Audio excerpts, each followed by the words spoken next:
I was standing at my front door, staring at a single piece of paper that had been slipped under it. The handwriting was shaky, barely legible, but I recognized it instantly. It was my mother's. The note contained only one sentence. "We finally understand the cost of mercy." My hands trembled as I held it, and for a moment, I was back there again. Running through the rain with my son's blood soaking through my shirt, his small body limp in my arms, while my parents' laughter echoed behind me. If you're hearing this story and it resonates with you, please hit that like button and subscribe. Your support means everything, and I want to hear your thoughts in the comments below. Have you ever had to choose between family and your own survival? Let me know. But let me take you back to where it all started, because you need to understand how I got here. My childhood was a masterclass in emotional manipulation, wrapped in the facade of suburban normalcy. We lived in a beautiful colonial house with white shutters and a perfectly manicured lawn in a quiet town outside Philadelphia. From the outside, we looked like the American dream. Inside, it was a different story entirely. My mother, Eleanor, ran our household like a military operation, where love was currency and approval was rationed based on performance. My father, Richard, was the financial provider but emotionally absent, preferring the company of his poker buddies and whiskey to his own family. I learned early that my worth was conditional. When I brought home straight A's, my mother would nod and say it was expected. When I got a B+ in chemistry, she didn't speak to me for 3 days. When I made the volleyball team, she asked why I wasn't captain. When I was elected class treasurer, she wondered aloud why I couldn't aim higher. Nothing I did was ever quite enough, and I spent my entire childhood chasing a goalpost that kept moving further away. The insidious thing about emotional abuse is how it normalizes itself. When you're swimming in toxic water every single day, you don't realize you're drowning because you've never known what it feels like to breathe clean air. I spent my entire childhood thinking that the tight knot of anxiety in my stomach was just part of being a kid, that everyone walked on eggshells around their parents, measuring every word before speaking it out loud. I assumed all mothers kept a mental scoreboard of their children's failures, ready to recite them at family gatherings while other relatives nodded sympathetically. I believed that love was supposed to hurt a little, that approval was supposed to be just out of reach, that the ache of never being quite good enough was universal. It wasn't until I was 26, sitting in a therapist's office for the first time, crying about something I couldn't even name, that she gently said the words that would change everything. "What you're describing is emotional abuse." I remember laughing at first, actually laughing, because abuse was supposed to be obvious, wasn't it? Abuse left bruises you could see, scars you could point to. But she explained that some of the deepest wounds are invisible, carved into your sense of self so slowly and methodically that you don't even notice you're being hollowed out from the inside. That day, I realized I hadn't been raised. I had been conditioned.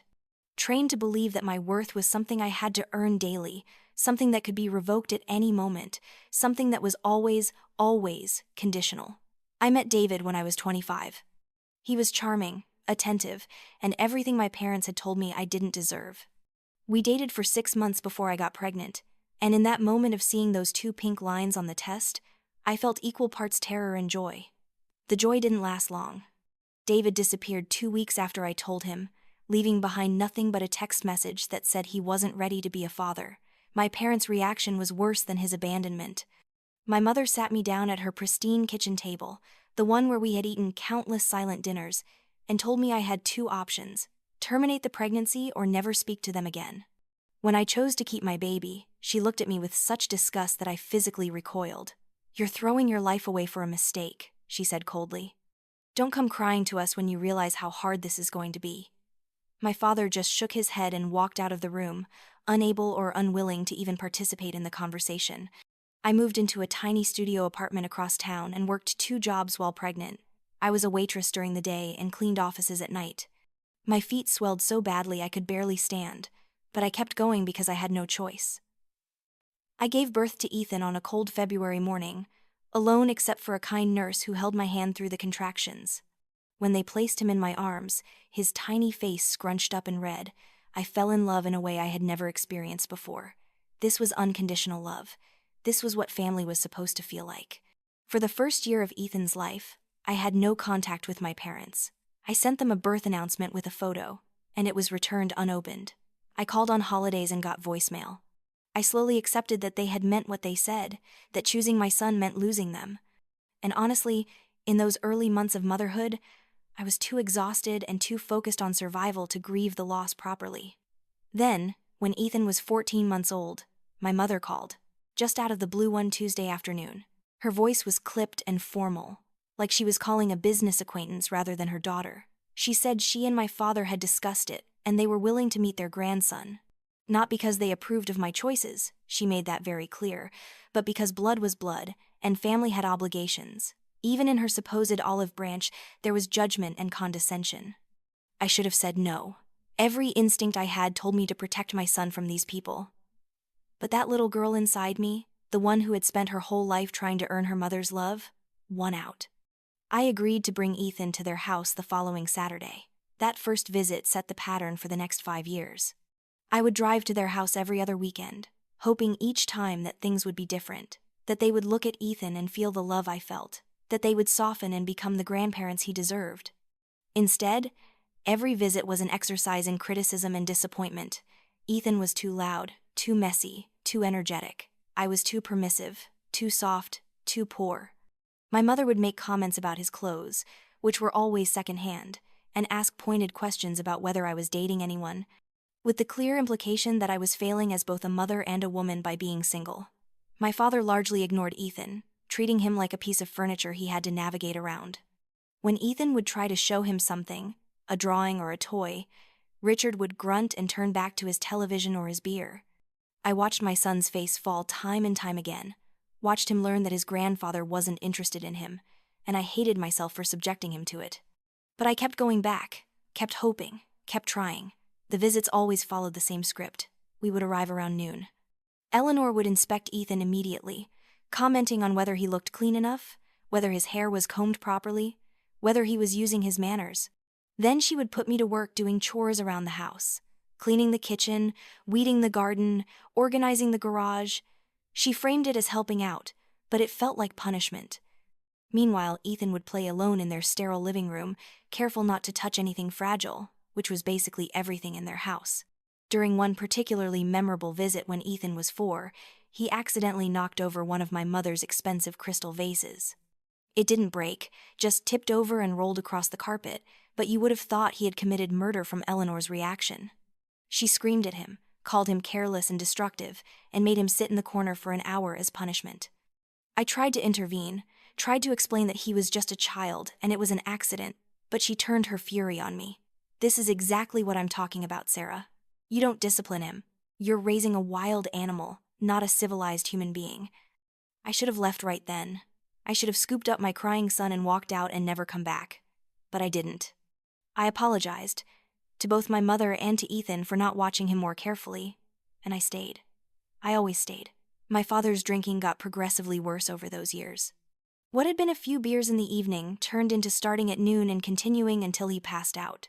He became more volatile when drunk, more likely to say cruel things.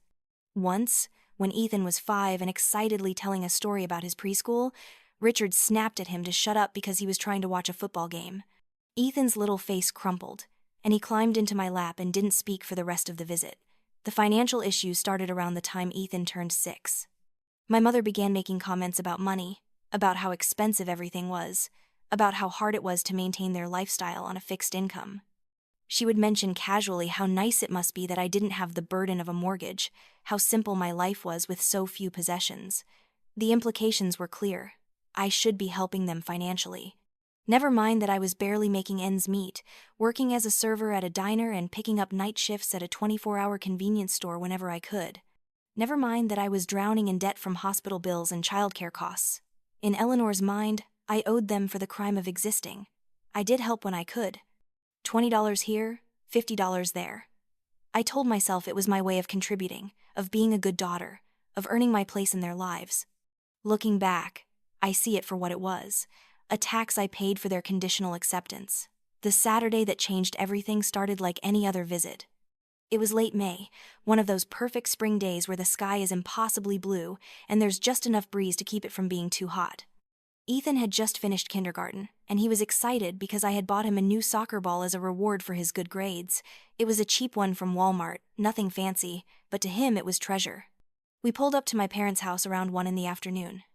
Eleanor was waiting at the door, her arms crossed, her face already set in that expression of vague disapproval that seemed to be her default whenever I appeared. "You're late," she said, even though we weren't. "I need you to work on the garden today. The weeds are out of control, and your father certainly isn't going to do it." Richard was in his recliner, beer already in hand, despite it being early afternoon, watching some sports program with the volume turned up too loud. He barely glanced at us when we walked in. Ethan, used to this reception, went to put his soccer ball down in the corner of the living room. "Not in here," Eleanor snapped. "Take that outside. This isn't a gymnasium." Ethan picked up his ball and headed outside while I changed into old clothes for the garden work. The garden was at the side of the house, and from there I could see the long driveway that curved down to the street. The driveway was easily 100 feet long, lined with oak trees, ending at a fairly busy residential street. Ethan started kicking his soccer ball around near the top of the driveway, close to the house, and I felt comfortable with that. He was in my line of sight, far from the street, safely contained. I spent the next 2 hours on my hands and knees in the flower beds, while Eleanor stood over me directing my every move. The mulch needed to be fluffed. No, not like that, like this. The weeds needed to be pulled from the root. Was I being careful not to disturb the perennials? I bit my tongue and worked, my back aching, my knees grinding against the hard dirt, while she criticized everything I did. "You know, Sarah, if you put half as much effort into your appearance as you do into making excuses, you might actually find a man who would want to marry you," Eleanor commented at one point, completely unprompted. "Ethan needs a father figure. This single mother act isn't sustainable." I didn't respond. I had learned long ago that responding only encouraged her. "Mrs. Henderson's daughter just got engaged," she continued, because apparently my silence was not a deterrent. "She's 28, has a master's degree, works at a pharmaceutical company. Now that's someone who made good choices. But then again, Jennifer didn't get herself knocked up by some deadbeat." I gripped the trowel harder and focused on the weeds. "Just get through the afternoon," I told myself. "Just a few more hours and you can leave." Ethan had been playing contentedly for most of this time, kicking his ball around, occasionally calling out to me to watch him do a trick. I would look up, wave, tell him good job, and then return to my work. Around 3 o'clock, I noticed he had wandered further down the driveway. Not all the way down, but further than I was comfortable with. "Ethan, honey, come back up closer to the house," I called out. He kicked the ball back in my direction and followed it up the driveway. Crisis averted, I thought, and went back to the never-ending weeds. "You baby him too much," Eleanor said. "He's 6 years old. He can play by himself without you hovering over him every second. That's your problem, Sarah. You smother that child." I wanted to scream at her that watching your child play wasn't smothering, that basic supervision wasn't helicoptering, that maybe if she had paid more attention to me as a child, I wouldn't have such deep-seated issues. But I didn't. I swallowed it all down like I always did. 20 minutes later, I looked up to check on Ethan and felt a spike of anxiety. He had drifted down the driveway again, and this time he was much closer to the street. I could see cars passing by on the road, could hear their engines and the occasional honk. "Ethan," I called out more sharply, "I need you to stay up here by the house, buddy. You're too close to the street." "I'm fine, Mom," he yelled back, his 6-year-old confidence absolute. "I mean it, Ethan. Come back up here." He groaned dramatically but started heading back up, bouncing the ball as he walked. Eleanor let out an exasperated sigh. "See what I mean? You can't let him have an ounce of independence. How is he supposed to learn to be self-sufficient if you're always calling him back?" "He's 6 and he's near a busy street," I said, my voice tight. "Oh, please, we used to let you play in the street when you were his age. You survived." I chose not to point out that traffic patterns had changed significantly in 30 years, or that maybe their parenting choices weren't something to emulate. I turned back to the garden, hyper-aware now of where Ethan was, looking up every 30 seconds to track his location. Richard came stumbling out of the house about 15 minutes later, clearly drunker than he had been when we arrived. He had another beer in his hand and was muttering to himself about something. He didn't acknowledge me or Eleanor, just wandered over to the other side of the yard and stared off into the distance like he was looking for something he had lost a long time ago. "Your father's gotten worse," Eleanor said quietly, and for a brief moment, I heard something almost like vulnerability in her voice. "The drinking. I don't know what to do about it anymore." I looked at her, surprised by this rare moment of honesty. "Have you talked to him about it? Suggested AA or counseling?" She scoffed, and just like that, The wall went back up. Richard doesn't need counseling, he just needs to exercise some self-control. Besides, it's stress. If we didn't have so many financial pressures, he'd be fine. There it was, the pivot to money, to their problems that were somehow supposed to become my responsibility. I waited for the ask, the suggestion that I contribute more, that I help out more, that I sacrifice more. But before Eleanor could continue, I heard a sound that will haunt me for the rest of my life. It was the squealing of tires trying desperately to stop, followed by a sickening thud that seemed to echo off the trees and the houses and the sky itself. And then, worst of all, there was Ethan's scream. High-pitched, terrified, full of a pain that no 6-year-old should ever have to experience. The scream lasted maybe 2 seconds before it was cut off abruptly, leaving behind a silence that was somehow more terrible than the sound. I dropped the trowel and ran. My legs moved before my brain fully processed what had happened. I sprinted down that driveway faster than I have ever moved in my life, my heart pounding so hard I thought it might explode out of my chest, my breath coming in ragged gasps that sounded like sobs. When I reached the end of the driveway, the scene before me didn't make sense at first. My brain couldn't process it, refused to accept what my eyes were seeing. Ethan was lying in the street, his small body crumpled in a way that bodies aren't supposed to crumple. His new soccer ball was about 10 feet away, deflated and sad-looking. There was blood, so much blood, pooling around his head and soaking into the asphalt. His right arm was bent at an unnatural angle, clearly broken, and his eyes were half closed, unfocused, staring at nothing. A black pickup truck was speeding away down the street, not even slowing down, leaving behind long black skid marks that led right to where my son lay motionless. I could see the license plate, saw it clearly, but in that moment, I didn't care about the driver or justice or anything except getting to Ethan. I fell to my knees beside him, my hands shaking so badly I could barely control them. Baby, mommy's here," I said, my voice breaking. "You're going to be okay. You're going to be fine." But I didn't know if that was true. He wasn't moving. His chest was rising and falling, but so shallowly that I could barely see it. The blood kept coming from the wound on his head, dark red and terrifying. I pressed my hands against it, trying to stop the flow, but it just kept seeping through my fingers. "Mom, Dad," I screamed, turning back toward the house. "Help me, call 911. Ethan's been hit by a car." I could see them at the top of the driveway. Eleanor had come out to the front of the house, and she was just standing there, one hand on the doorframe, staring down at us. She wasn't running. She wasn't even walking quickly. She was just standing there with this expression on her face that I couldn't quite read. Annoyance? Inconvenience? It certainly wasn't panic or fear or any of the emotions a normal grandmother would feel seeing her grandson lying in a pool of blood. "Mom, please," I screamed again, my voice raw. "He's really hurt. We need an ambulance." Eleanor finally started walking down the driveway, but slowly, like she was taking a leisurely stroll. When she got close enough that I could see her face clearly, what I saw there made my blood run cold. She looked irritated, genuinely irritated, like I had interrupted her favorite television show rather than called for help because my child was dying. "What happened?" she asked, her voice flat and accusatory, as if this was somehow my fault. "What happened?"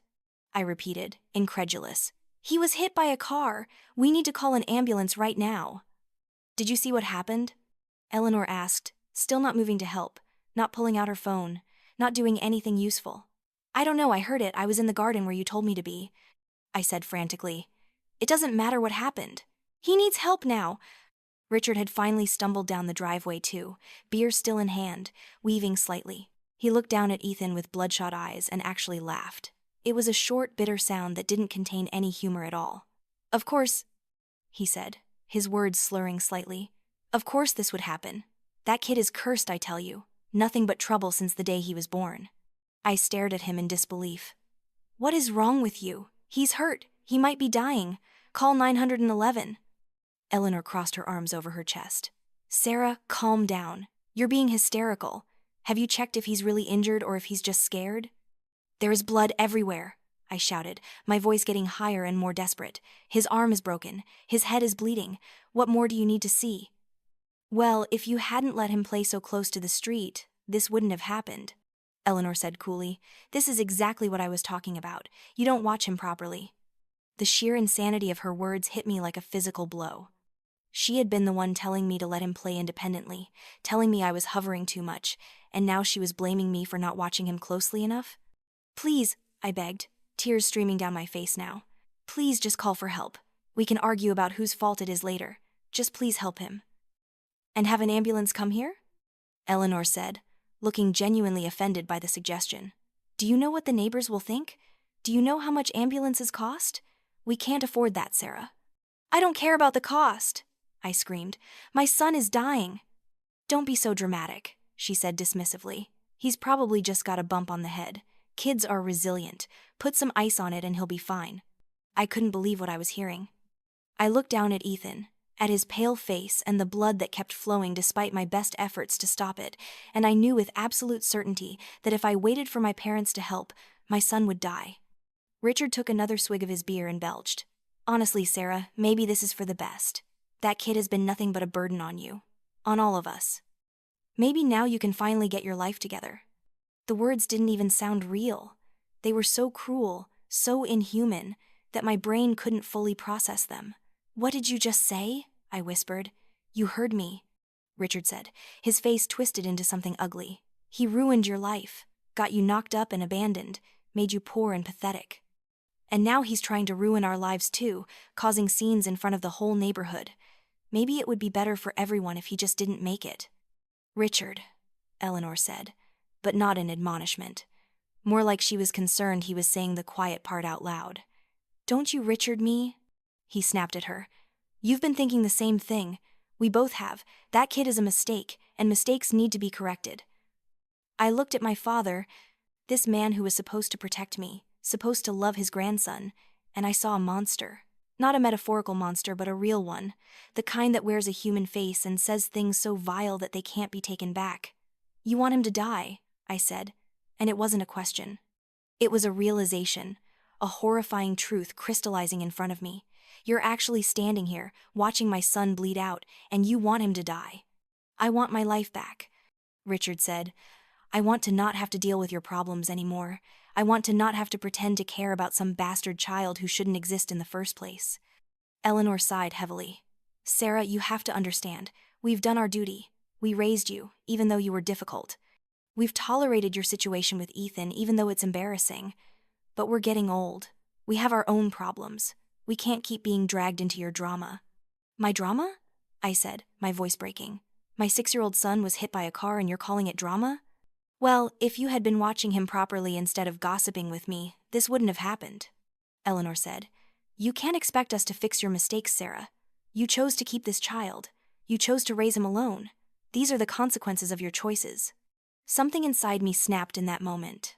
Not snapped like breaking, but snapped like a lock opening, releasing something I had kept caged for 32 years. It was rage, pure and cold and clarifying. I looked at my parents, really looked at them, and I saw them for exactly what they were. Not misguided or difficult or even just flawed.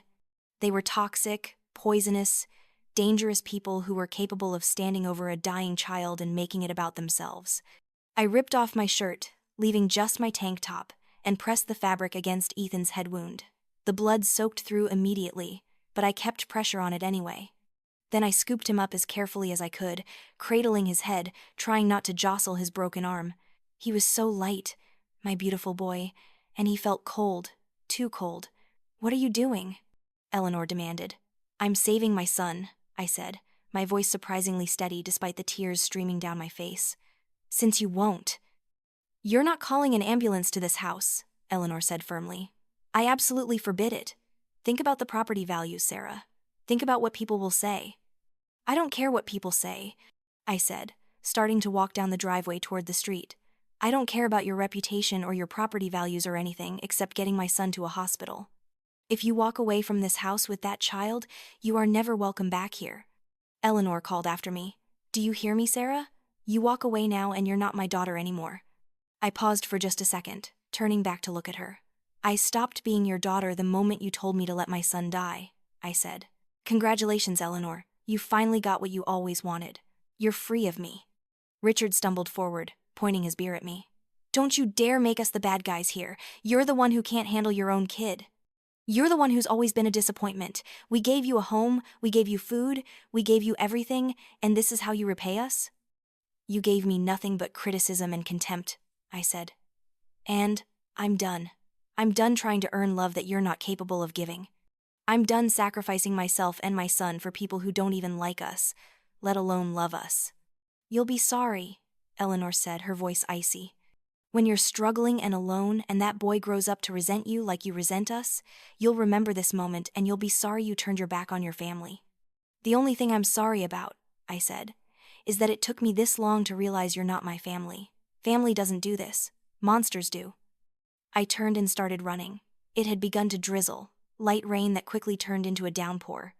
I ran down that residential street, my son's blood mixing with the rainwater on my arms and chest, my breath coming in ragged gasps.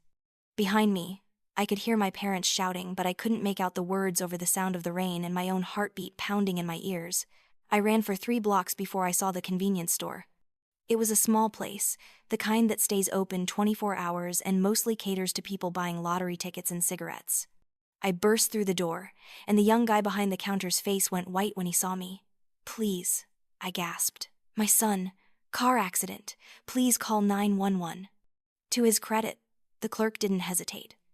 He grabbed his phone immediately and called, giving them the address while I sank to the floor, still holding Ethan, rocking him gently and whispering to him that everything was going to be okay, that Mommy was here, that he was safe now. The ambulance arrived within 6 minutes, though it felt like hours.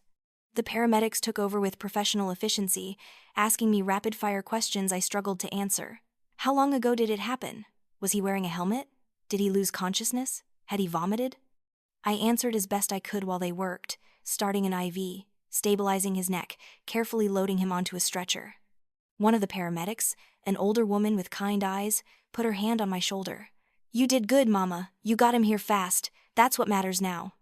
At the hospital, everything became a blur of fluorescent lights and urgent voices, and consent forms I signed without reading. They whisked Ethan away to surgery, and a doctor in blue scrubs explained in careful terms that he had a skull fracture, a broken arm, and possible internal bleeding. The next few hours were critical. If there was any swelling in his brain, they would need to operate immediately. They would do everything they could. I nodded numbly and was led to a private waiting room. A nurse brought me hospital scrubs to change into since my own clothes were soaked with blood and rain. Another nurse brought me a sandwich and coffee that I couldn't eat or drink. I just sat there, staring at the wall, my mind replaying the last few hours on an endless loop. My phone rang. It was my mother. I stared at it, watching it buzz and light up with her name, and I let it go to voicemail. It rang again, and again. After the 4th call, I finally answered. "Sarah, where are you?" Eleanor demanded without preamble. "What hospital?" "Why?" I asked flatly.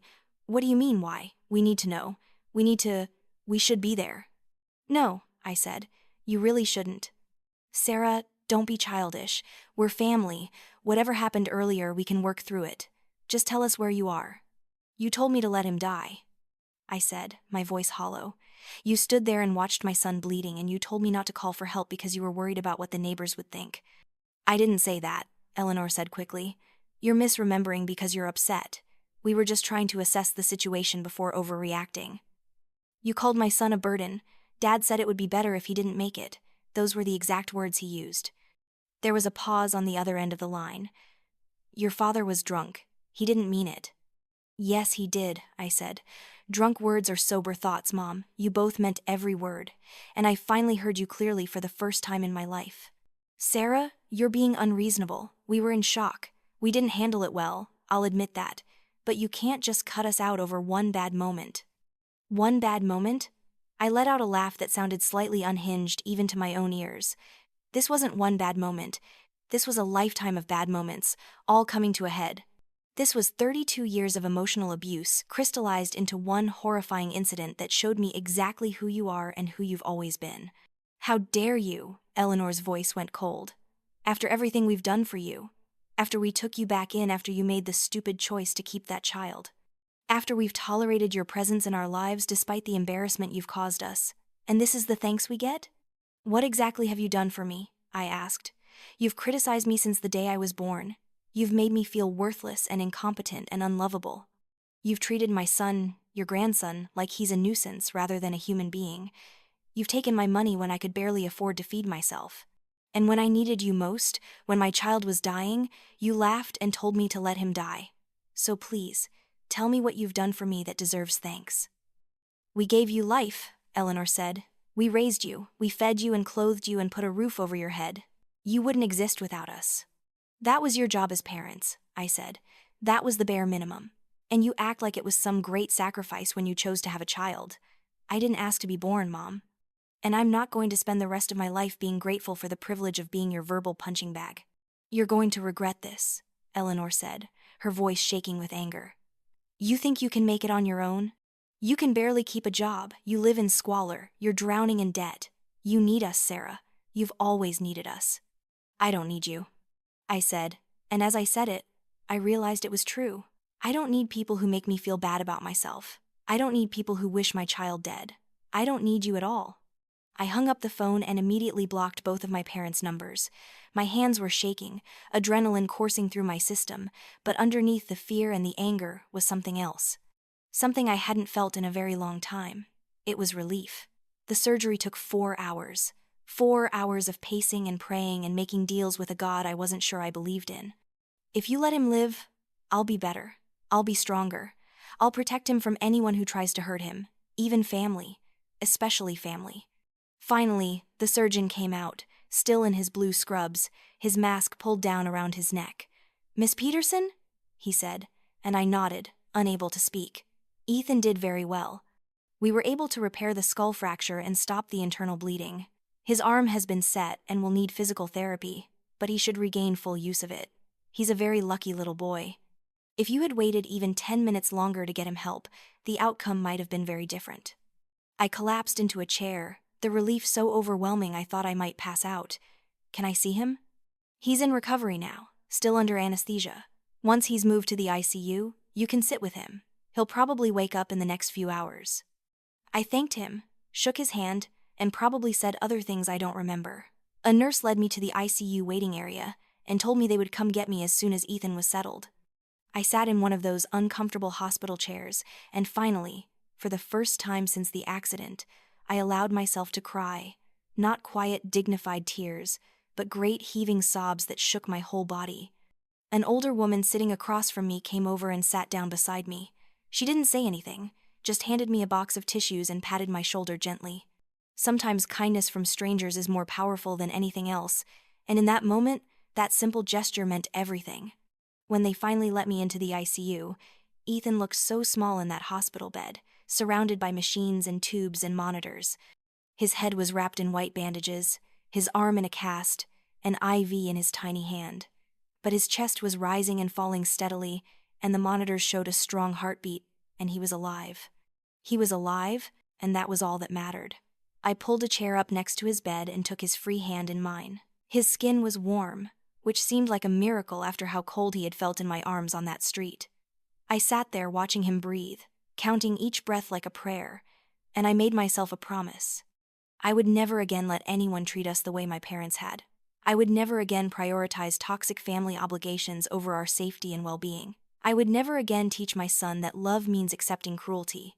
Ethan woke up around midnight, his eyes fluttered open, unfocused at first, then landing on me. "Mommy?" he whispered, his voice scratchy. "I'm here, baby," I said, squeezing his hand gently. "You're in the hospital. You had an accident, but you're going to be okay." "My head hurts," he said, and then his eyes widened as he seemed to remember. "I was playing with my ball. There was a car. It was really loud." "I know, sweetheart, but you don't have to think about that right now. You just need to rest and get better." "Are Grandma and Grandpa here?" he asked, looking around the room. The question felt like a knife to my heart, but I kept my voice steady. "No, honey, they're not here. It's just you and me." He seemed to consider this for a moment, then nodded slightly. "That's okay. I like when it's just us." Out of the mouths of babes, as they say. My 6-year-old son, still groggy from anesthesia and traumatized from a near-death experience, could articulate what I had spent decades denying. We were better off without them. The hospital social worker came to see me the next morning. Her name was Linda, and she had that particular blend of professionalism and compassion that good social workers possess. She asked me questions about the accident, about our living situation, about whether I had support systems in place. I answered honestly, explaining that I was a single mother, that I worked 2 jobs, that we had limited family support. "The reason I'm asking," Linda said gently, is because we want to make sure you have resources available. Ethan is going to need follow-up care, physical therapy for his arm, possibly counseling to deal with the trauma. These things can be expensive, and I want to connect you with programs that might help. I felt tears welling up again. Not tears of sadness this time, but tears of gratitude that there were people in the world who cared about helping rather than judging. Linda spent the next hour walking me through various assistance programs, giving me phone numbers and websites, explaining what documentation I would need. She even helped me call my employer to extend my leave and contact Ethan's school to let them know he would be out for a while. "You're doing a great job," Linda said as she was leaving. "I know it doesn't feel like it right now, but you are. You got your son here in time. You advocated for him. You're setting up systems to support his recovery. That's what good parents do." I wanted to tell her about my own parents, about what they had said and done, but I couldn't find the words. Instead, I just thanked her and promised to follow up with all the resources she had given me. Ethan was in the hospital for 10 days total. The first few days were the hardest, as he was in pain and confused and frightened, but gradually, he started to improve. The color came back to his cheeks. He started asking for specific foods. He wanted to watch cartoons and play games on my phone. Each small sign of recovery felt like a miracle. I barely left his side during those 10 days. I slept in the chair next to his bed, ate hospital cafeteria food, and wore the same rotation of 3 outfits I had hastily grabbed from home. My boss at the diner, Maria, was incredibly understanding. She told me to take whatever time I needed and that my job would be waiting for me. My coworkers pooled together money and bought groceries for our apartment, which made me cry when I found out. My parents tried to contact me dozens of times during that week. Calls, texts, even a few voicemails that I didn't listen to. I kept them blocked. A part of me, that wounded little girl part, wanted to answer, wanted to hear them apologize, wanted them to prove that I had misunderstood or overreacted.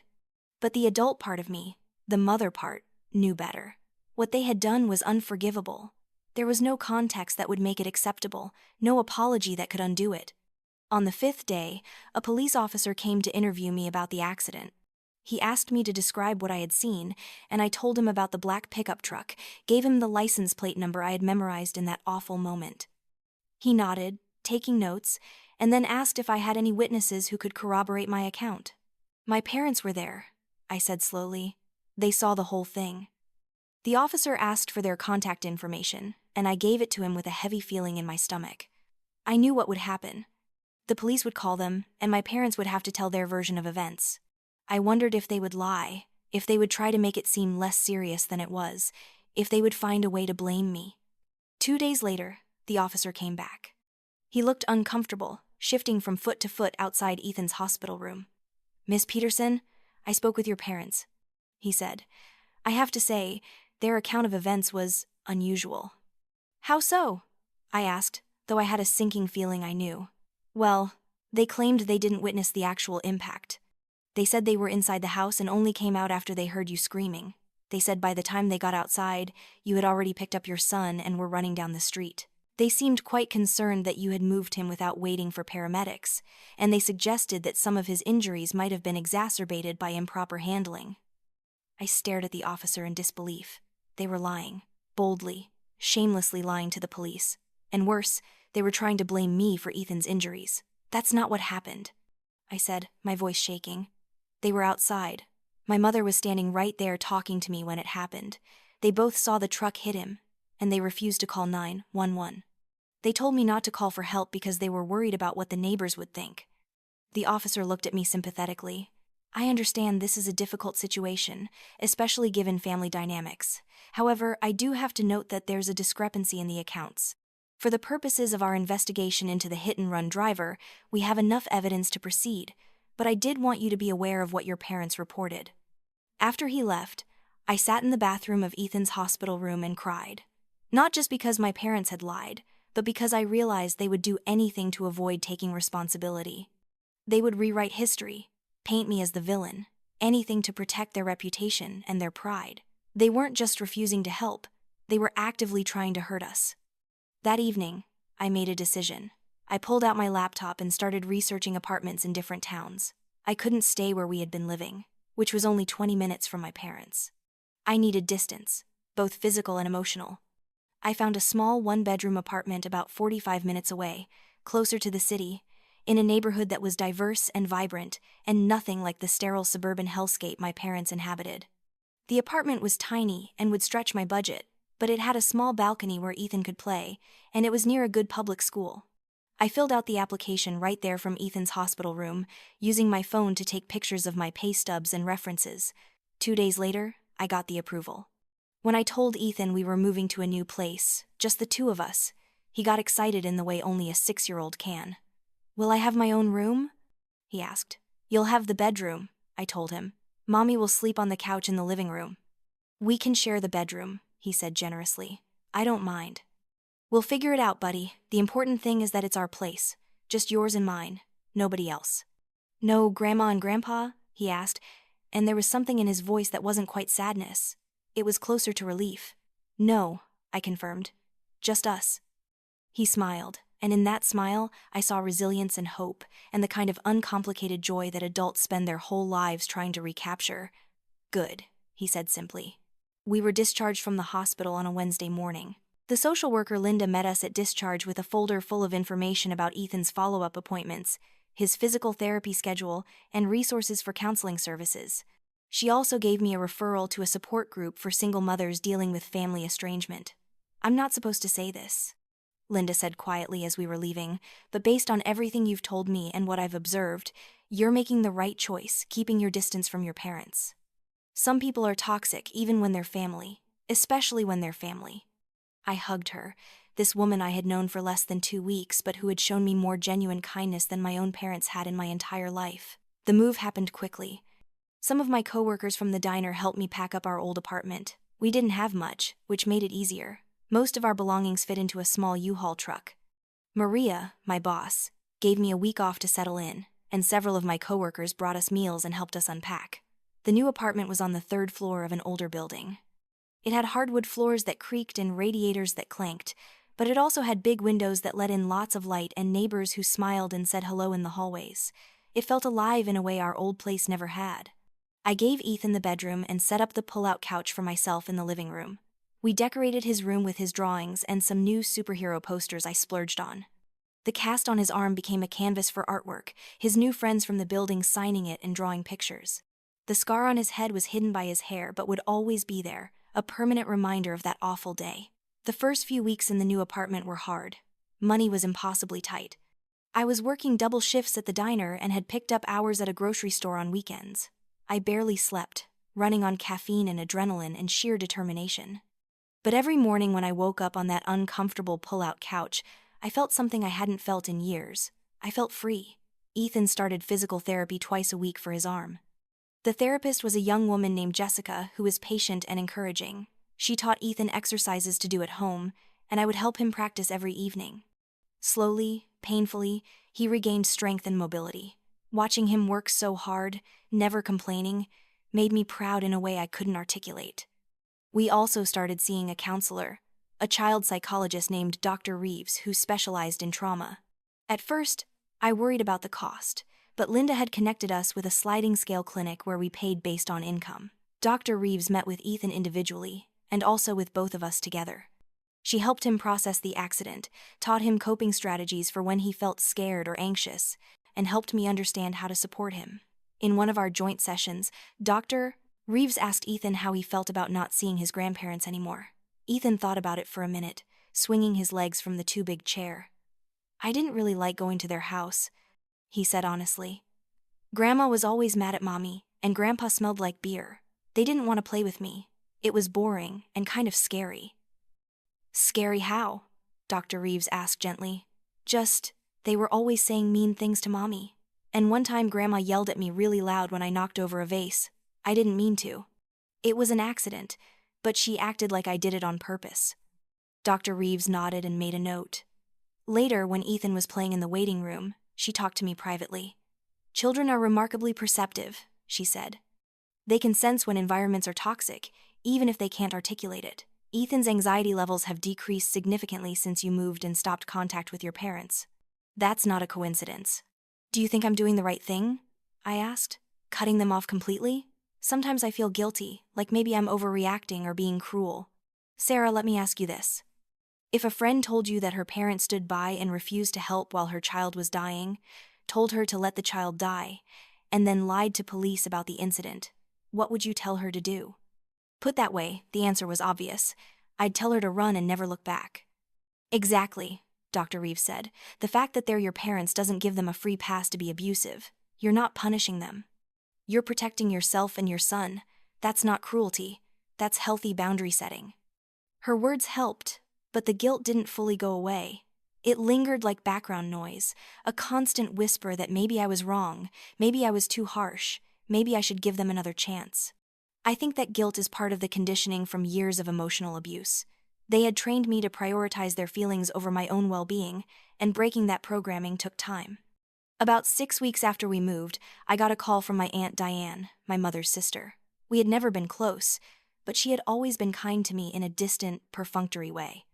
I debated whether to answer, then decided I might as well hear what she had to say. "Sarah, honey, I heard about what happened with Ethan," she said, her voice dripping with concern that felt performative.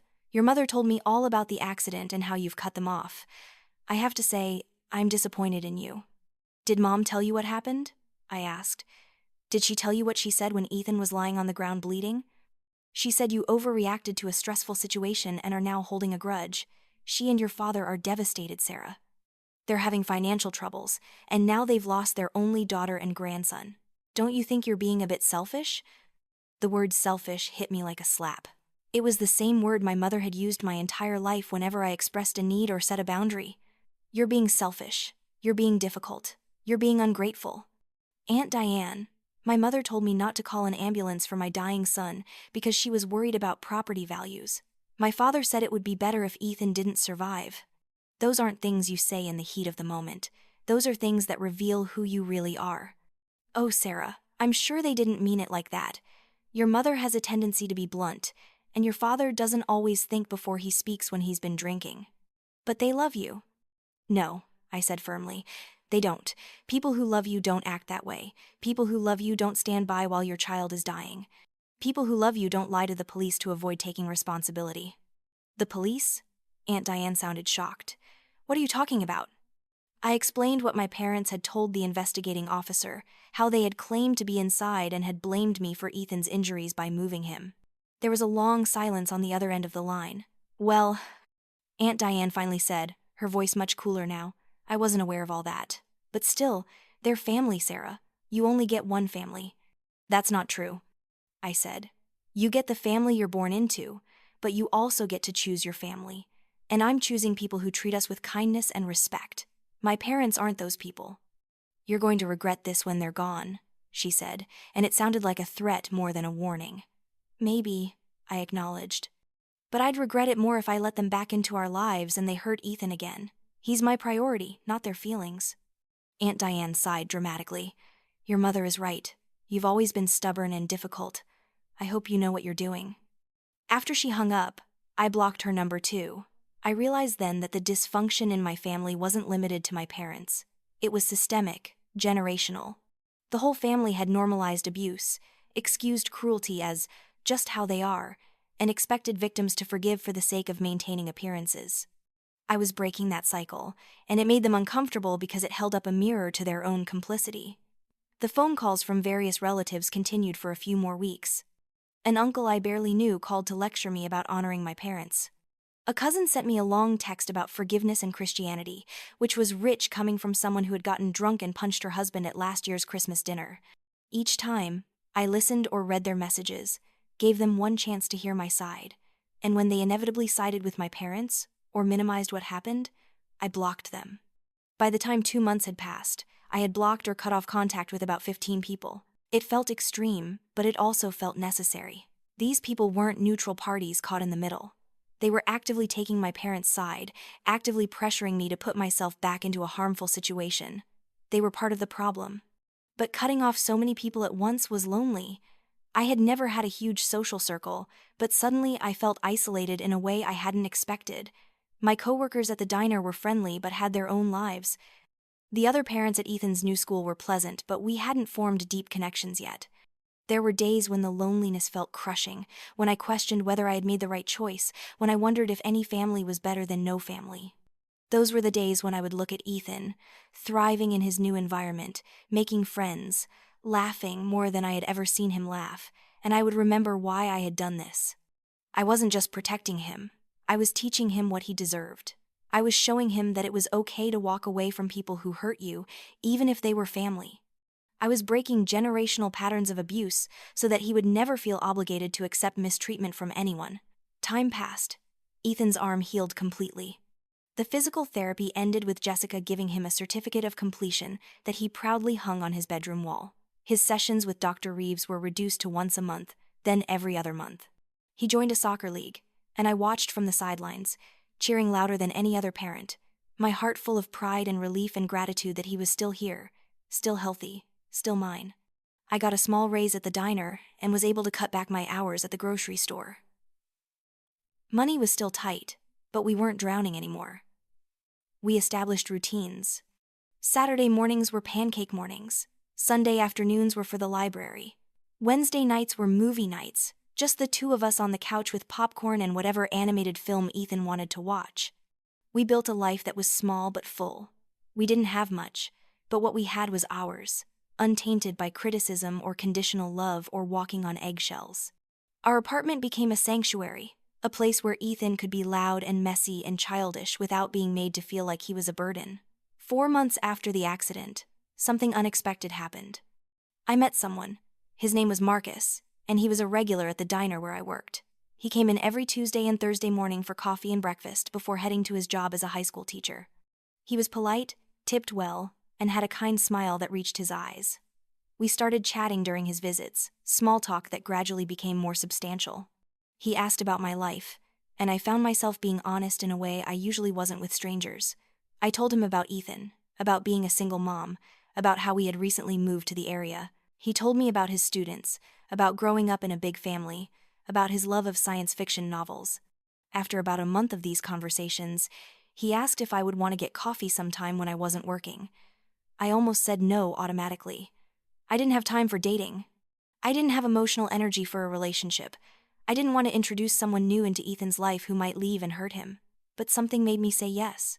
Maybe it was the way Marcus looked at me like I was interesting rather than damaged. Maybe it was the loneliness I had been fighting. Maybe it was just time. Our first date was simple. Coffee at a local cafe, talking for hours about everything and nothing. He didn't press when I was vague about my family. He didn't judge when I explained that it was just Ethan and me. He told me about his own struggles, a divorce 2 years ago that had left him questioning everything, the challenge of being a teacher in an underfunded school system, his dream of writing a novel that he worked on in tiny increments late at night. We went on a second date, then a third. After 6 weeks, I introduced him to Ethan, terrified that it would be awkward, or that Ethan would reject him, or that Marcus would be weird around kids. Instead, they bonded over a mutual love of dinosaurs and superhero movies. Marcus didn't try to be a father figure. He just treated Ethan with respect and genuine interest, asking about his thoughts and feelings like they mattered. I like Marcus. Ethan told me one night as I was tucking him in, he's nice, and he doesn't smell like beer. The comparison to my father stung, but I understood what he meant. Marcus represented something different, something healthier. He was showing Ethan what a good man looked like, how adults could interact with kindness and respect. Marcus and I had been dating for about 3 months when I finally told him the full story about my parents. We were at his apartment, Ethan spending the night at his friend's house, and I had had enough wine to lower my defenses. I told him everything. The accident, what they said, what they did, the lies they told the police, the subsequent family members who turned on me. Marcus listened without interrupting, his face growing progressively more horrified.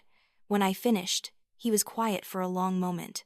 I need you to know something, he finally said. What you did was brave. What you're still doing, keeping them away, building a new life, that's brave, and I want you to know that I support you completely. If they ever try to contact you through me, I'll shut it down. Your boundaries are my boundaries. I started crying then, not sad tears but relieved ones. Someone believed me. Someone supported me. Someone understood that what I was doing wasn't cruel or petty or an overreaction. It was survival. 6 months after the accident, I got a letter in the mail. Not slipped under my door this time, but properly mailed with a return address I didn't recognize. Inside was a single sheet of paper with my mother's handwriting, though shakier than I remembered. Sarah, we need to talk. We're in a very bad situation and we need your help. Your father's health is declining and we can't afford his medical care. We've lost everything. Please, we're begging you. We know we made mistakes, but we're still your parents. We raised you, you owe us this much. I read the letter 3 times, each time feeling a different emotion. First was guilt. They were in trouble and needed help. Second was anger. They made mistakes, was how they characterized telling me to let my son die. Third was clarity. They didn't want reconciliation. They wanted money. I showed the letter to Marcus. What do you think I should do? He read it carefully. I think you should do whatever feels right to you. But I'll tell you what I observe. There's no apology here. No acknowledgement of what they actually did wrong. No taking of responsibility, just a demand for help because they need something from you. He was right. The letter wasn't about rebuilding a relationship. It was about exploitation. It was about them being in trouble and expecting me to rescue them because they felt entitled to my help. I wrote back. It was the only response I would ever give them. Mom and Dad, I received your letter. You say you made mistakes. What you did wasn't a mistake. A mistake is an accidental error. You deliberately chose to refuse help when my son was dying. You deliberately mocked me for trying to save him. You deliberately told me to let him die. Those weren't mistakes. Those were choices that revealed your true character. You taught me throughout my entire childhood that love is conditional and that my worth depends on my usefulness to you. You are now experiencing what it feels like to have that lesson turned back on you. I am not useful to you anymore, and therefore I owe you nothing. I wish you well in figuring out your situation, the same way you wished me well when you told me to figure out mine while my son bled on your driveway. This will be my last communication with you. Do not contact me again, Sarah. I mailed the letter and felt nothing. Not satisfaction, not vindication, not even anger, just a quiet sense of closure. The letter must have reached them because the attempts at contact stopped. No more calls from relatives, no more letters, nothing. It was like they finally understood that I was serious, that no amount of guilt or manipulation or sob stories would change my mind. They were gone from my life, and I had meant it when I said it would be permanent. Life continued to get better in small, incremental ways. Marcus and I got more serious. After a year of dating, we started talking about moving in together. Ethan was enthusiastic about the idea, which made the decision easier. We found a 2-bedroom apartment, bigger than what I had been able to afford on my own, in a neighborhood with good schools and a park nearby.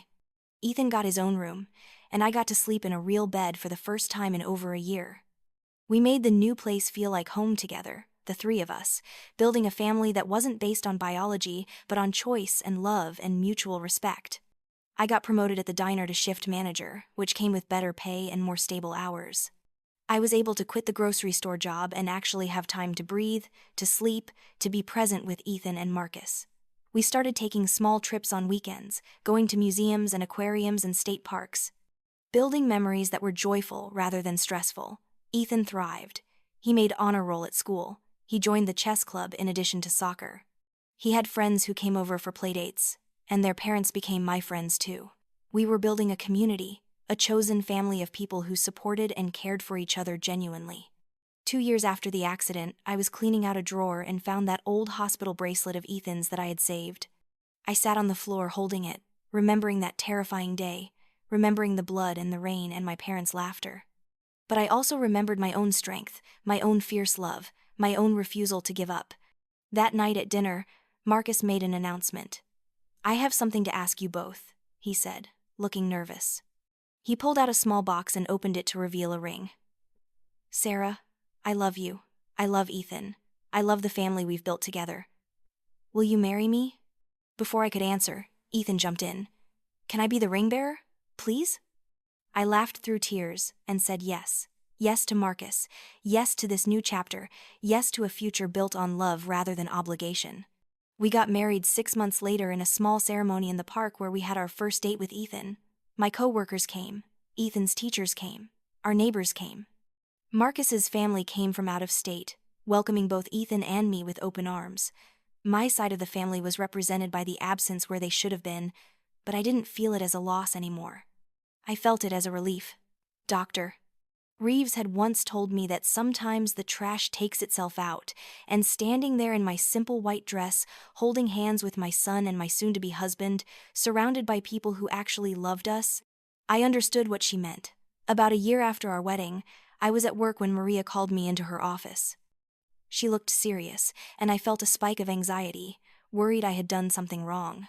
"Sarah, someone came by looking for you earlier," she said carefully. "An older woman.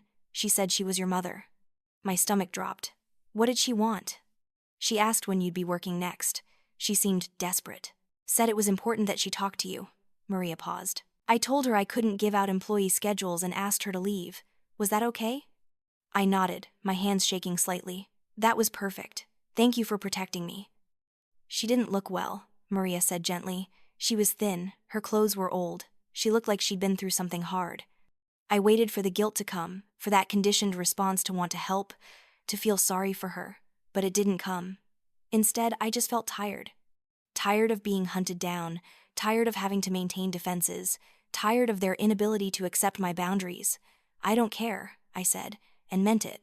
"I don't care if she's struggling. I don't care if she's hit rock bottom. She stood there and told me to let my son die. There is no comeback from that. There is no amount of suffering that will make me forget or forgive that." Maria squeezed my hand. "I understand. If she comes back, I'll handle it. You don't have to worry." She didn't come back, at least not that I knew of. But 2 weeks later, I found that note slipped under our apartment door, the one with the shaky handwriting that said, "We finally understand the cost of mercy." I stood there, holding it, Marcus, looking over my shoulder, and I felt something finally click into place. They understood. Maybe too late, maybe not in the way that would ever repair anything, but they understood what it felt like to beg and be turned away. They understood what it felt like to need help desperately and have someone look at you with cold indifference. They understood the price of their own cruelty. I folded the note carefully and put it away in a box in the closet along with Ethan's old hospital bracelet and the discharge papers from his surgery. Not because I wanted to preserve them as treasured memories, but because they were evidence. Evidence of what we survived, evidence of how far we had come, evidence that we had built something beautiful from the ashes of something toxic. That evening, Ethan came home from school excited about a science fair project he wanted to do. Marcus helped him brainstorm ideas while I made dinner. We ate together at our table, laughing and talking about our days. After dinner, Ethan did his homework while Marcus and I cleaned up the kitchen together, moving around each other in the comfortable dance of people who had learned each other's rhythms. Later, after Ethan was in bed, Marcus and I sat on the couch together. "Are you okay?" he asked. "About the note?" "I am," I said, and realized it was true. I think that was their way of saying they get it now. They finally understand what they did to us. And honestly, that's enough for me. I don't need their apology. I don't need reconciliation. I just needed to know that somewhere, somehow, they realized the weight of what they did. "Do you think you'll ever respond?" Marcus asked. I shook my head. "No, that chapter is closed. We've moved on. We've built this amazing life, and I'm not interested in looking backward anymore. Only forward." Marcus pulled me closer, and I rested my head on his shoulder, feeling safe and loved and home in a way I had never felt in my parents' house. This was family. This was what it was supposed to feel like. Not perfect, not without challenges, but fundamentally safe, fundamentally loving, fundamentally worth protecting. Ethan is 10 now, thriving and happy. He still has a small scar on his head, visible when his hair is wet, but he doesn't remember much about the accident. Dr. Reeves says that's normal, that children's brains protect them from trauma by blurring the details. He remembers being in the hospital, remembers the physical therapy, but the actual moment of impact has faded into something vague and dreamlike. He doesn't ask about my parents anymore. He has grandparents now, Marcus's parents, who adore him and treat him with the love and respect he deserves. He has aunts and uncles and cousins who include him in family gatherings and birthday parties. He has a family, just not the one he was born into. Sometimes people who don't know our history ask about my parents, where they are, why they're not involved. I've learned to deflect with vague answers that don't invite further questions. We're not in touch. It's complicated. We have different values. Most people get the hint and don't push. Occasionally, someone does push, usually with good intentions, talking about the importance of forgiveness or family reconciliation, or not having regrets when people die. I used to try to explain, to make them understand the severity of what happened, but I've learned that some people simply can't conceptualize parents who would act that way. They project their own family experiences onto mine and assume there must be more to the story, assume I must be exaggerating or holding on to petty grudges. Now I just smile and change the subject. I don't owe anyone my trauma as proof that my boundaries are justified. Marcus has been my rock through all of this. He's never once suggested I should reconcile, never minimized what happened, never made me feel guilty for my choices. When we got married, he made it clear to his own family that my parents were not to be contacted, not to be invited to events, not to be discussed as a potential avenue for healing. He protected my boundaries as fiercely as I did, and that meant everything. About 3 years after the note was slipped under our door, I was scrolling through Facebook and saw that someone from my hometown had posted an obituary. My father, Richard, had passed away at age 67 from liver failure. The obituary was brief, listing his survivors as his wife Eleanor and various cousins and extended family. My name wasn't mentioned. Neither was Ethan's. We had been erased from the official record of his life. I stared at the obituary for a long time, waiting to feel something. Sadness, relief, regret, anger, anything. But I felt strangely numb, like reading about a stranger's death. This man who had contributed half my DNA, who had raised me in his indifferent, neglectful way, was gone, and I felt nothing. I told Marcus that evening. He asked if I wanted to go to the funeral, and I laughed at the absurdity of it. No, I said. He stopped being my father the day he said it would be better if my son died. I mourned that loss years ago. This is just the physical death catching up to the emotional one. There was no funeral announcement in my mailbox, no phone call from relatives, no attempt to notify me at all. It confirmed what I already knew. They had written me off just as thoroughly as I had written them off. The difference was that I had done it to protect myself and my son, while they had done it to avoid taking responsibility for their actions. A few months after my father's death, I was at the grocery store when I saw her. My mother, Eleanor, in the checkout line ahead of me. She looked ancient, far older than her 68 years. Her hair, once carefully styled, was gray and unkempt. She wore clothes that hung off her thin frame, and she was counting out change to pay for a small basket of groceries. She looked defeated in a way I had never seen her look before. I froze, debating whether to leave my cart and flee or stand my ground. Before I could decide, she turned and saw me. Our eyes met, and I saw recognition, then shame, flash across her face. For a moment, neither of us moved. Then Ethan appeared at my side. He had been looking at magazines at the stand nearby. He was 10 now, tall for his age, healthy and vibrant. The scar on his head was barely visible under his thick hair. He looked nothing like the broken, bleeding child he had been that day. Eleanor's eyes went to him, and something crumpled in her expression. I saw her take in his height, his health, his clear eyes and bright smile. I saw her realize viscerally what she had almost lost, what she had been willing to lose. "Mom, can we get these chips?" Ethan asked, holding up a bag, completely oblivious to the woman staring at him like he was a ghost. "Sure, bud," I said, my voice surprisingly steady. I took the chips from him and added them to our cart, never breaking eye contact with my mother. Eleanor opened her mouth as if to speak, then closed it. What could she possibly say? What words existed that could bridge the chasm between us? She looked like she wanted to say something, maybe wanted to reach out to Ethan, but she didn't move. She just stood there, frozen, while the cashier told her the total. She fumbled with her change purse, dropped some coins, had to bend down slowly to pick them up. The cashier looked impatient. The people behind her in line were getting restless. I could have helped. I could have offered to pay for her groceries, could have stepped in and rescued her from this small humiliation. But I didn't move. I just watched. When she finally paid and gathered her single bag of groceries, she walked past me toward the exit. As she passed, she whispered something so quietly I almost didn't hear it. "He's beautiful. You did well." It wasn't an apology. It wasn't nearly enough. But it was an acknowledgement, and I suppose that was something. I didn't respond. I just turned back to my shopping, put my arm around Ethan's shoulders, and continued with my day. That night, I told Marcus about the encounter. "How do you feel?" he asked. "I feel like I saw the ghost of who she used to be," I said. "Or maybe who she's become after losing everything, but I didn't feel sorry for her. I didn't feel obligated to help her. I just felt separate, like we're living in completely different worlds now." "You are living in different worlds," Marcus said. "You're living in one where you chose love and protection and health. She's living in one where she chose pride and cruelty and denial. those worlds don't intersect anymore. He was right. Seeing her didn't change anything. It didn't make me want to reconcile or reach out or offer assistance. It was just a reminder of why I had made the choices I made, and a confirmation that those choices were right. Ethan never knew who the woman in the grocery store was. He didn't need to know. He had a full life with people who loved him, genuinely and completely. The absence of my parents wasn't a loss to him. It was a protection.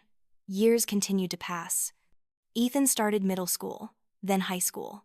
He played soccer all 4 years, made honor society, had his first girlfriend, learned to drive, applied to colleges. I watched him grow into a young man who was kind and confident and emotionally healthy in ways I had never been at his age. He knew how to set boundaries. He knew how to recognize toxic behavior. He knew how to walk away from people who didn't treat him well. I had taught him those things, not through lectures, but through modeling them in my own life. When Ethan was 17, a month before his high school graduation, we got a certified letter in the mail. It was from a lawyer, informing us that Eleanor had passed away and that, despite years of estrangement, she had left Ethan a small inheritance. $5,000, to be given to him when he turned 18, with a note that said only, "For his future, I'm sorry." Ethan read the letter with confusion. "I don't understand. Who was Eleanor Peterson?" Marcus and I exchanged a look. We had always planned to tell him the full story when he was older, when he could understand the complexity of it. This seemed like the moment. We sat him down and told him everything. About my childhood, about his grandparents, about the accident and what they said and did, about why we had never been in contact with them, about the years of boundary setting and the final note and the grocery store encounter. We told him about the inheritance and what it meant, or might mean. Ethan listened quietly, his face going through a range of emotions: shock, anger, sadness, confusion. When we finished, he was silent for a long time. "So they really said you should let me die?" he finally asked, his voice small. "Yes," I said. "That's what your grandfather said, and your grandmother agreed with him. And you chose me over them." "It wasn't even a choice," I said firmly. "There was no universe in which I would choose anyone or anything over you. You're my son. My job is to protect you, no matter what." Ethan nodded slowly, processing. "And now she's dead and she left me money and an apology?" "Yes." "That doesn't make it okay," he said. "Money doesn't fix what they did." "No," I agreed. "It doesn't. But it could help pay for college," he said practically. "And maybe it means she knew she was wrong, even if she couldn't say it while she was alive." My son, at 17, had more emotional maturity than my mother ever achieved in her entire life. He could hold two truths simultaneously. What she did was unforgivable, and she did eventually realize it. He could accept the inheritance without forgiving the person who left it. "What do you want to do with the money?" Marcus asked. Ethan thought about it. "I want to use it for college. But I also want to donate some of it to a children's hospital, in memory of the kid I was who almost died, the kid she didn't care about saving. I want that money to save other kids, the way I wish she had tried to save me." I cried then, proud tears, because my son had taken something born of cruelty and transformed it into something meaningful. He had broken the cycle completely, turning inherited pain into purposeful action. Ethan graduated high school with honors. He got into a good state university with a partial scholarship. The inheritance from Eleanor paid for his books and housing his first year. He never met her, never knew her, but her final act gave him opportunities she had tried to deny him in life. The irony wasn't lost on any of us. The day we dropped Ethan off at college, I felt a complicated mix of emotions. Pride, definitely, that he had grown into such an incredible young man. Sadness at the empty nest that awaited us. Relief that he was starting his adult life free from the generational trauma that had defined mine. And gratitude, overwhelming gratitude, that I had made the choices I made all those years ago. On the drive home, Marcus took my hand. "You did it," he said. "You broke the cycle. You gave him something you never had." "What's that?" I asked. "A childhood where he knew he was loved unconditionally, where he knew his worth wasn't dependent on performance or approval. Where he learned that it's okay to walk away from people who hurt you. You gave him everything your parents didn't give you." He was right. That had been the goal all along, whether I had articulated it or not, to raise Ethan differently, to love him better, to show him that family could be safe and warm and supportive, to prove that the cycle of abuse didn't have to continue, that we could choose differently. Now, At 47 years old, I look back on that terrible day 15 years ago, and I see it as the day I finally became free. Free from the obligation to earn love that should have been given freely. Free from the need to shrink myself to fit into spaces that were never meant to hold me. Free from the toxic belief that family was worth preserving at any cost. I built a new family from scratch, Marcus and me. Ethan. Marcus's parents who became the grandparents Ethan deserved, my coworkers who became my friends, our neighbors who became our community. We created something real and lasting and healthy, something that my birth family never could have been. People sometimes ask me if I have regrets, if I wish things had gone differently, if I think about what might have been if my parents had just apologized, if they had just acknowledged what they did, if they had just tried to make amends. The answer is no. Because people who are truly sorry don't need years to realize it. People who actually love you don't need rock bottom to learn how to treat you with basic human decency. And people who tell you to let your child die reveal something so fundamentally broken in themselves that no amount of time or consequences will truly fix it. My mother's final note said she understood the cost of mercy. But I don't think she ever really did. Mercy isn't just about giving people what they need when they're desperate. It's about showing up for people when it's hard, when it's inconvenient, when there's nothing in it for you. It's about choosing love over pride, choosing compassion over judgment, choosing action over indifference. I showed mercy to my son that day when I picked him up and ran through the rain to save his life, even though my parents mocked me for it. I showed mercy to myself when I chose peace over toxic family obligations. I showed mercy to Ethan when I protected him from people who saw him as a burden rather than a blessing. That's what real mercy looks like. Not enabling abusers, not sacrificing yourself on the altar of family loyalty, but protecting the innocent, setting boundaries with the guilty, and building a life worth living. My parents taught me exactly who I didn't want to be, and in that way, I suppose I should thank them. They showed me the cost of cruelty, the price of pride, the consequences of conditional love. And I took those lessons and did the opposite. I chose kindness, I chose humility, I chose unconditional love, and in doing so, I won. Not because they suffered or because they finally apologized or because they left Ethan money they should have used to save his life in the first place. I won because I got to watch my son grow up happy and healthy and loved. I got to build a marriage based on mutual respect and genuine affection. I got to create a life where peace wasn't something I had to fight for, but something I could simply exist in. That's the revenge they never saw coming. Not their suffering, but my happiness. Not their loss, but my gain. Not their regret, but my freedom. I think about that note sometimes, the one that said they finally understood the cost of mercy, and I think about how they got it wrong. Even at the end, mercy didn't cost me anything. It gave me everything. It gave me my son, my husband, my peace, my life. What cost me was years of trying to earn love from people incapable of giving it. Years of sacrificing my well-being for people who saw it as their due. Years of accepting crumbs and calling it a feast. Walking away didn't cost me. It freed me. And that's a lesson I hope Ethan carries with him always. You don't owe anyone your peace. You don't owe anyone access to your life. You don't owe anyone forgiveness for the unforgivable. You owe yourself safety. You owe yourself love. You owe yourself the courage to walk away from anything that threatens those things, even if it wears the name of family. Here's what I want you to take away from my story. You don't owe anyone your peace. Not your parents, not your siblings, not anyone who has repeatedly shown you that they don't value you. Family is supposed to be your safe place, and if it's not, you have every right to build a new safe place without them. The people who truly love you will never ask you to sacrifice your well-being or your children's well-being for their comfort. Let me ask you this. Have you ever had to cut ties with someone you were supposed to love? How did you find the strength to do it? Share your story in the comments below. Your experience might be exactly what someone else needs to hear to find their own courage. And if this story resonated with you, if it helped you see your own situation more clearly, or gave you hope that you can break free too, please hit that like button and subscribe. Let's build a community of people who choose healing over hurt, who choose themselves over toxic obligation. Drop a comment and let me know what you think. I read every single one, and your support means everything to me. Together, we're stronger than the voices that tried to tear us down.